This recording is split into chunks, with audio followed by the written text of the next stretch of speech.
Hi, good morning. My name is Sandra Cochran, and I'm so glad to be here today to talk to you about the importance of crowdfunding. So, let me ask you a question. How many of you have ever been to New York City? Yeah, some of you. Good, great. And how many of you have seen the Statue of Liberty? Yeah, perhaps even been inside it or hiked to the top to look out of her crown or maybe even her torch? Great.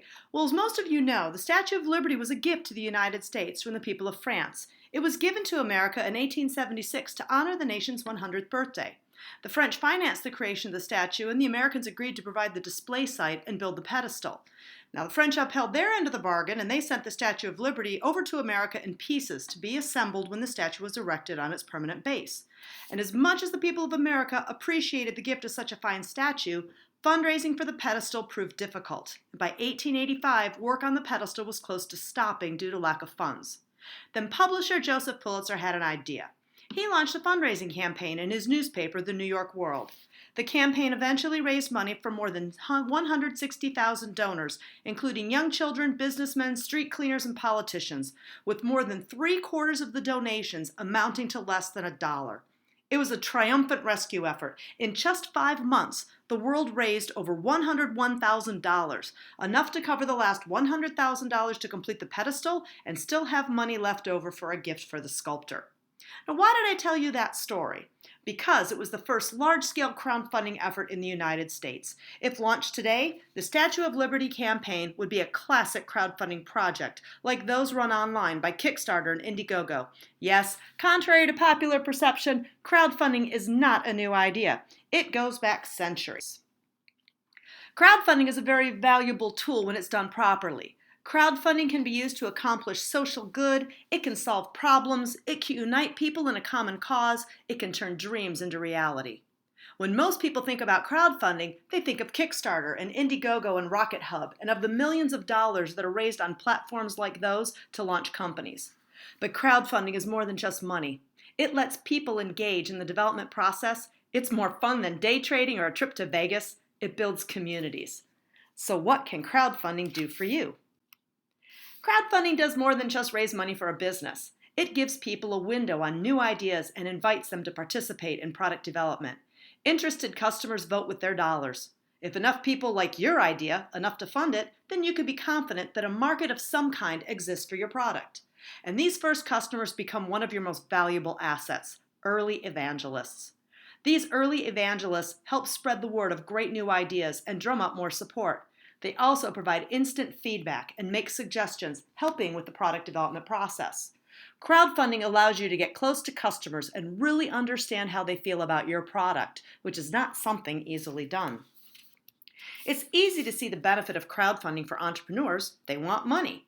But why do people go to crowdfunding sites looking for projects to invest in? It's not like there aren't plenty of other things they could do with their money, probably safer things. But there's a powerful allure for people who fund projects. Crowdfunding lets people feel like captains of industry, like they are personally making a difference in the economy, like their small contribution can change the world. And it can. There are so many cool products that probably wouldn't exist if it weren't for the backers on crowdfunding sites. Products like the Pebble e-paper watch, the Ear-In wireless Bluetooth earbuds, the Veronica Mars movie, and the Click and Grow Smart Herb Garden. By making small investments on crowdfunding sites, people can share in the entrepreneurial high, that exhilarating feeling of being part of something new and unique. For a small contribution, they get a ringside seat to the ups and downs of bringing a product to market. They get to interact with the business owners, ask questions, make suggestions, hear breaking news first, and be the first to experience the product when it comes out. The excitement of crowdfunding investing can be just as thrilling as rolling the dice at the Bellagio or wagering at Churchill Downs. But crowdfunding isn't just good for entrepreneurs and investors, it's good for communities. Not every campaign is trying to bring the latest technology gadget to the world. Nowadays, a crowdfunding campaign is just as likely to be focused on creating a local establishment, like the Tecumseh Brewing Company, saving a local landmark, like the Rialto Theater, or erecting a public monument, like the Detroit RoboCop statue. Campaigns such as these rally community members to come together to fund something that is beneficial to their locale. Yes, the fundraising entity, be it entrepreneur or nonprofit group, will benefit from the money raised, but the entire population benefits from the social good generated by the project and from the feeling of community that comes from working together for a common goal. New establishments generate tax revenue and create jobs. Restoration projects revitalize neighborhoods, and recreational endeavors increase tourism activity. Crowdfunding is a valuable tool for making the world a better place. It creates new products and services like the M-Belt. Created by a team from Detroit, this fashionable tool belt contains a knife, 4 screwdrivers, and a bottle opener. While not TSA approved, I'm sure, it might come in handy for many everyday situations. After a 30-day campaign, this project raised over $15,000 from 228 backers. As of 2 weeks ago, the manufacturing molds were completed and initial samples are being manufactured. Crowdfunding deploys capital to projects that cannot attract conventional financing. Hail to the Victors is a yearly magazine from MGO Blog that previews University of Michigan football. Featuring Jim Harbaugh, this year's edition raised over $52,000 from 2,082 backers in only 19 days. The digital edition was ready in June, and the organizers sent out rewards, including the Kindle version of the publication, in July. And crowdfunding strengthens communities. Sometimes communities are physical communities, like a town or a neighborhood. But other times, communities are groups of people, like beer enthusiasts. One of our panelists today is Kevin Romeo. His firm, Rhino Media, used Kickstarter in 2013 to raise money to make a movie about Michigan beer. In 30 days, 471 Michigan beer fans contributed nearly $35,000 to bring the movie to life. The final movie was available in DVD format and was shown throughout the Midwest at local movie theaters. The endeavor united the Michigan beer community in a very unique way. Crowdfunding has some quirky additional benefits too. Did you know that crowdfunding has helped close the gender gap in startup funding? It's true.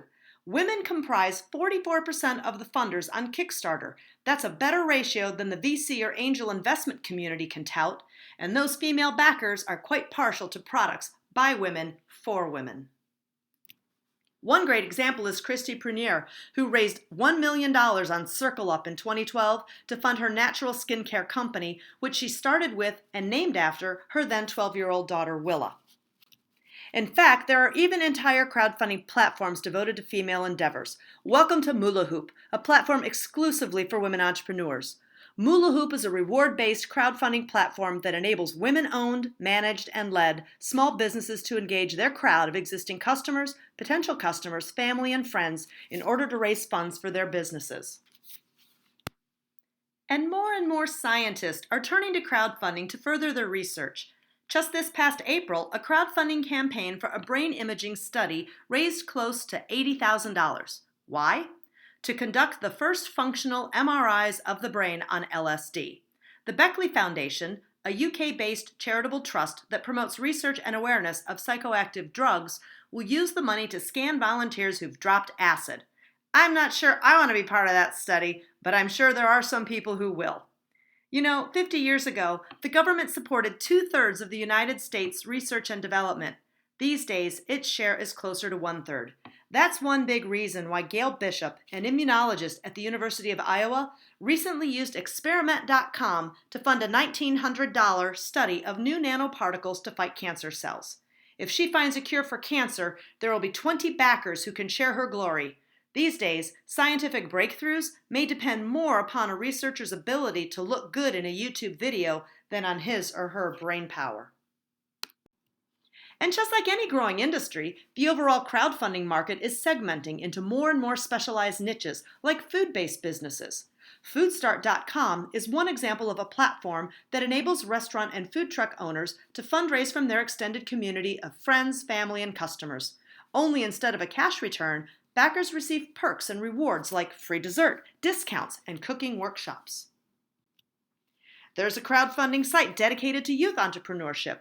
Launched in early 2013, Piggybacker is advertised as safe and easy for beginners of any age. It is designed to teach young people how to raise money for their teams, schools, and projects. The crowdfunding website helps kids from kindergarten through college bring their fundraising efforts online while applying skills needed to successfully raise money. The NorCal Crew youth rowing team raised $45,000 to buy a new 8-man racing boat, and the University of California at Berkeley Alternative Breaks raised over $14,000 to support college students doing volunteer work during spring break. Less than 6 months after its launch, Piggybacker had helped about 2,000 kids from 30 states raise over $325,000. But not even crowdfunding is immune to exploitation. Meet Offbeater, a website for crowdfunding pornography. It has been described as the Kickstarter for porn. In its first 9 months, the site crowdfunded over $280,000 for pornographic projects including film, art, games, adult toys, and comic books. Some funded projects include the Grace Alley Mural, a public art collaboration at San Francisco's Center for Sex and Culture, and Venus Rising, an online role-playing game. There are sites dedicated to crowdfunding for musical efforts, film works, and written materials too. Clearly, the crowdfunding phenomenon has caught on and only shows signs of growing.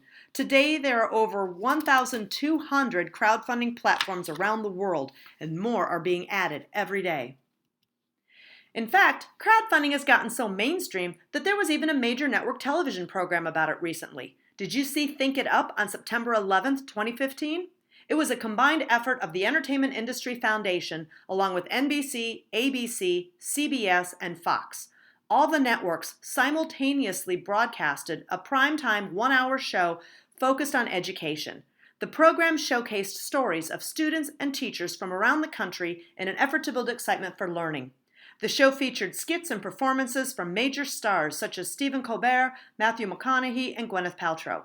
What was interesting is that the show encouraged viewers to support student-powered, teacher-led projects via a crowdfunding platform at thinkitup.org in collaboration with donorschoose.org. Never before has a program been as far-reaching and focused on crowdfunding as this one, and something tells me it will not be the last. The fact that you are all here at this conference tells me that you care about crowdfunding. Hopefully, you'll care about it even more by the end of the day.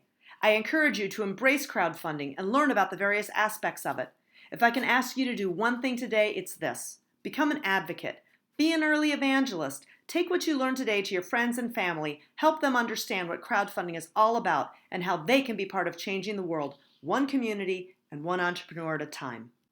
Thank you.